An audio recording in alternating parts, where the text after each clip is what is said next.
Hello mga beshi, magluluto po tayo ng walang kamatayang pansit gisado overload, yung ating isa sa mga bestseller na kakompetisya po ng ating Korean japchae. Ayan po yung ating mga sangkap mga beshi.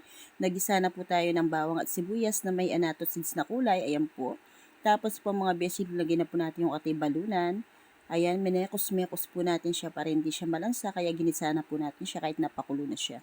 Tapos, naglagay po tayo ng pitso ng manok, mga beshi. And then, mekos-mekos din po ulit yung ating pitso ng manok. At naglagay po tayo ng powdered paminta.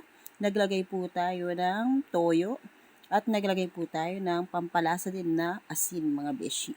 Simpleng sangkap lang po yung pinaglalagay ko mga beshi, pero sinisigurado ko pong laging masarap yung aking pansit gisado overload.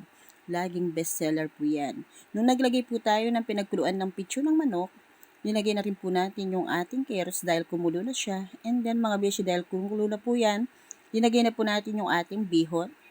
And then ayan po, namekos-mekos na po siya. At nalagay na po tayo ng repolyo. Ayan mga beshi. Tapos ayan mga beshi, ayan lang po nating absorb pa niya yung konting liquid ng ating pansit bago po natin i-plating. Ayan po, naka-plating na po, nakalagay na po sa tab yung mga pasabay tab order natin at saka po yung ating mga bilaw order mga beshi. Tingnan nyo naman po yung ating pansit gisado overload mga beshi. Sulit na sulit po yung inyong bayad sa amin. Hindi po siya tipid sa sangkap at lalong-lalo na pong sinisigurado kong masarap dahil bestseller po yan mga beshi ko. Ang ating masarap na pansit gisado overload mga beshi ko. Yan na po.